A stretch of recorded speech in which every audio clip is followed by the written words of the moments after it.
Hello hi ನಮಸ್ಕಾರ. ಅಮೃತ ಅಡುಗೆ ರುಚಿ ಚಾನಲ್ಗೆ ಸ್ವಾಗತ. ಬರ್ರಿ ಇವತ್ತು ಪೆಪ್ಪರ್ ಚಿಕನ್ ಯಾವ ರೀತಿಯಾಗಿ ಸಿಂಪಲ್ಲಾಗಿ ಮಾಡೋದಂತ ನೋಡೋಣಂತ್ರಿ. ಮೊದಲಿಗೆ ನಾನು ಚಿಕನನ್ನು ಇಲ್ಲಿ ಕ್ಲೀನಾಗಿ ತೊಳ್ಕೊಂಡು ಒಂದು ಅರ್ಧ kg ಅಷ್ಟು ಚಿಕನ್ ತೊಗೊಂಡೀನಿ. ಅದಕ್ಕೆ ನನಗೆ ಸ್ವಲ್ಪ ಅರ್ಶಿಣ ಪುಡಿ ಹಾಕ್ಕೊಳತ್ತೀನಿ ರೀ. ಆಮೇಲೆ ಒಂದು ಚಮಚದಷ್ಟು ಗರಂ ಮಸಾಲ ಹಾಕ್ಕೊಳತ್ತೀನಿ. ಆಮೇಲೆ ಸ್ವಲ್ಪ ಧನಿಯಾ ಮಸಾಲ ಅಷ್ಟು ಹಾಕ್ಕೊಬೇಡ್ಬೇಕ್ರಿ.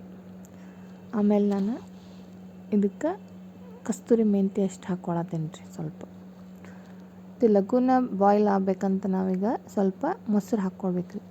ಮೊಸರು ಹಾಕ್ಕೊಂಡು ಒಂದು 10-15 ನಿಮಿಷ ತೆಗೆದು ಇಟ್ಕೊಂಡ್ಬಿಟ್ವಿ ಅಂದರೆ ಲಘು ಬಾಯ್ಲ್ ಆಗ್ತೈತ್ರಿ. ಇದನ್ನು ಡೈರೆಕ್ಟಾಗಿ ನಾವು ಫ್ರೈ ಮಾಡ್ಕೊಳಕತ್ತೀವಿ, ಕುದಿಯೋಕೆ ಹಾಕಂಗಿಲ್ಲ. ಅದ್ರ ಸಂಬಂಧ ಮೊಸರು ಹಾಕಿದ್ರೆ ಜಲ್ದಿನ ಬಾಯ್ಲ್ಡ್ ಆಗ್ತೈತಿ. ಇದಕ್ಕೀಗ ರುಚಿಗೆ ತಕ್ಕಷ್ಟು ಉಪ್ಪನ್ನು ಹಾಕಿ ಕಲಿಸ್ಕೊಂಡ್ಬಿಡೋಣ್ರಿ. ನಾನು ಮಾಡೋ ರೆಸಿಪಿ ಈಗ ಪೆಪ್ಪರ್ ಚಿಕನ್ನು ಭಾಳ ಸಿಂಪಲ್ ಐತ್ರಿ. ಬರ್ರಿ ಹೇಗೆ ಅದಕ್ಕೆ ಮಸಾಲೆ ರೆಡಿ ಮಾಡ್ಕೊಳ್ಳೋಣ. ಪೆಪ್ಪರ್ ಚಿಕನ್ಗೆ ಮೇನು ಮೆಣಸಿನ ಪುಡಿ ಬೇಕಲ್ರಿ. ನಾನು ಪಾಕೆಟ್ ಒಳಗಿಂದ ತೊಗೊಳತ್ತಿಲ್ಲ, ಇಲ್ಲೇ ಮನೆಯಲ್ಲೇ ರೆಡಿ ಮಾಡ್ಕೊಳತ್ತೀನಿ.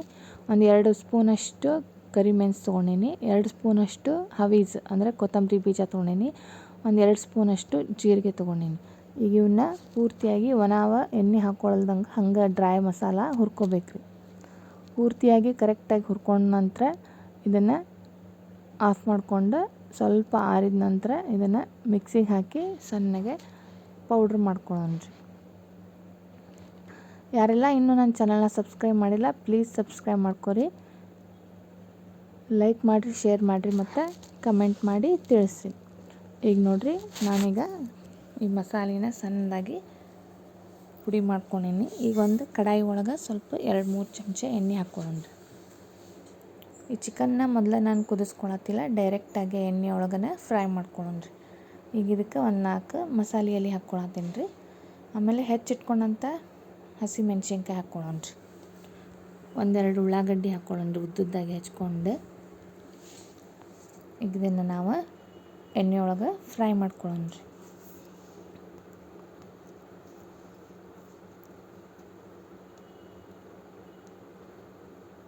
ಪೂರ್ತಿ ಬ್ರೌನ್ ಕಲರ್ ಆಗುವಂಗೆ ಇವು ಉಳ್ಳಾಗಡ್ಡಿ ಮತ್ತು ಮೆಣಸಿನ್ಕಾಯಿ ಫ್ರೈ ಆಗಬೇಕ್ರಿ. ಈಗ ನಾನೇನು ಮೊದಲಕ್ಕೆಲ್ಲ ಸಾಮಾನು ಹಾಕ್ಕೊಂಡು ನಾನು ಚಿಕನ್ನ ನೆನೆಸಿಟ್ಕೊಂಡಿನಲ್ರಿ, ಈಗ ಅದನ್ನು ಚಿಕನ್ನ ಡೈರೆಕ್ಟಾಗಿ ಇದ್ರೊಳಗೆ ಹಾಕ್ಕೊಳತ್ತೀನಿ ರೀ. ಈಗ ಇದನ್ನು ಪೂರ್ತಿಯಾಗಿ ಈ ಥರ ಮಿಕ್ಸ್ ಮಾಡಿಕೊಂಡು ಬಾಯ್ಲ್ ಮಾಡ್ಕೊಳ್ಳೋಣ್ರಿ ಚಿಕನ್ನ. ನಾವು ಇದಕ್ಕೆ ಮೊದಲಿಗೆ ಗರಂ ಮಸಾಲೆ, ಚಿಕನ್ ಮಸಾಲ ಮತ್ತು ಉಪ್ಪು ಎಲ್ಲ ಹಾಕ್ಕೊಂಡೇವಲ್ರಿ. ಈಗ ಮೆಣಸಿನ್ಕಾಯಿ ಖಾರ ಅಂತ ಮೇಲೆ ಹಾಕ್ಕೊಳ್ಳೋದು ಬೇಡ, ಹಸಿ ಮೆಣಸಿನ್ಕಾಯಿ ಹಚ್ಕೊಂಡು ಇದೇ ನೀರು ಬಿಡ್ತೈತಿ ಈ ಥರ. ಈಗ ಇದಕ್ಕೆ ನಾವೇನು ಆಗಾಳೆ ಪುಡಿ ಮಾಡಿ ಇಟ್ಕೊಂಡೇವಲ್ರಿ, ಸ್ವಲ್ಪ ಚಿಕನ್ ಮಸಾಲ ಹಾಕ್ಕೊಂಡೀನಿ ಮತ್ತು ಆಗಾಳೆ ಮಸಾಲೆ ಮಾಡ್ಕೊಂಡೇವಲ್ಲ ಪೆಪ್ಪರ್ ಚಿಕನ್ ಅಂಥೇಳಿ ಪೆಪ್ಪರ್ ಎಲ್ಲ ಹಾಕ್ಕೊಂಡು ಅದನ್ನು ಈಗ ಒಂದು 2-3 ಚಮಚ ಮೇನ್ ಇದು ಬೇಕ್ರಿ ಇದಕ್ಕೆ ಮಸಾಲೆ, ಇದನ್ನು ಹಾಕ್ಕೊಳ್ಳೋಣ್ರಿ. ಇದನ್ನು ಪೂರ್ತಿಯಾಗಿ ಮಿಕ್ಸ್ ಮಾಡ್ಕೊಳ್ಳೋಣ್ರಿ. ಈ ಥರ ಈಗ ಮೊಸರೊಳಗೆ ನಾವು ನೆನೆಸಿಟ್ಕೊಂಡಿರ್ತೀವಲ್ಲ, ಇದು ಜಾಸ್ತಿ ಹೊತ್ತೇನು ಬೇಕಾಗಂಗಿಲ್ಲ ರೀ ಬಾಯ್ಲ್ ಆಗೋಕ್ಕೆ. ಡೈರೆಕ್ಟಾಗಿ ಈ ಥರ ನಾವು ಮಾಡಿಕೊಂಡ್ರೂ ಸಹಿತ ಚಿಕನ್ನ ಲಘುನ ಬಾಯ್ಲ್ ಆಗುತ್ತೆ. ನೋಡಿರಿ ಪೆಪ್ಪರ್ ಚಿಕನ್ ಯಾವ ಥರ ಕಲರ್ ಮಸ್ತಾಗಿ ಕಾಣತೈತಿ. ಈ ಥರ ಡ್ರೈ ಮಸಾಲ ಚಂದ ಭಾರಿ ಟೇಸ್ಟ್ ಆಗ್ತೈತಿ. ಕೊಬ್ಬರಿ ಗಿಬ್ರಿ ಏನೂ ಹಾಕ್ಕೊಳ್ಳೋ ಅವಶ್ಯಕತೆ ಇಲ್ಲ. ಅನ್ನದ ಜೊತೆ ಚಪಾತಿ ಜೊತೆ ಮಸ್ತ್ ಕಾಂಬಿನೇಷನ್ ರೀ ಇದು. ಈಗ ಸ್ವಲ್ಪ ಹೆಚ್ಚಿಟ್ಕೊಂಡಂಥ ಕೊತ್ತಂಬರಿ ಹಾಕ್ಕೊಳ್ಳೋಣ್ರಿ. ಈಗ ನೋಡಿರಿ ನಮ್ಮ ಪೆಪ್ಪರ್ ಚಿಕನ್ ಅಂತೆ ಮಸ್ತಾಗಿ ಬಾಯ್ಲ್ಡಾಗಿ ಫ್ರೈ ಆಗಿ ರೆಡಿ ಆಯ್ತು ರೀ. ನಾನು ಮಾಡೋ ರೆಸಿಪಿ ನಿಮಗೆ ಇಷ್ಟ ಆದಲ್ಲಿ ಪ್ಲೀಸ್ ಕಮೆಂಟ್ ಮಾಡೋದು ಮಾತ್ರ ಮರಿಬೇಡ್ರಿ. ಇನ್ನೂ ಒಳ್ಳೊಳ್ಳೆ ರೆಸಿಪಿಯೊಂದಿಗೆ ಮತ್ತೆ ಸಿಗ್ತೀನಂತ್ರಿ. ಅಲ್ಲಿವರೆಗೂ ಥ್ಯಾಂಕ್ ಯು ಸೋ ಮಚ್.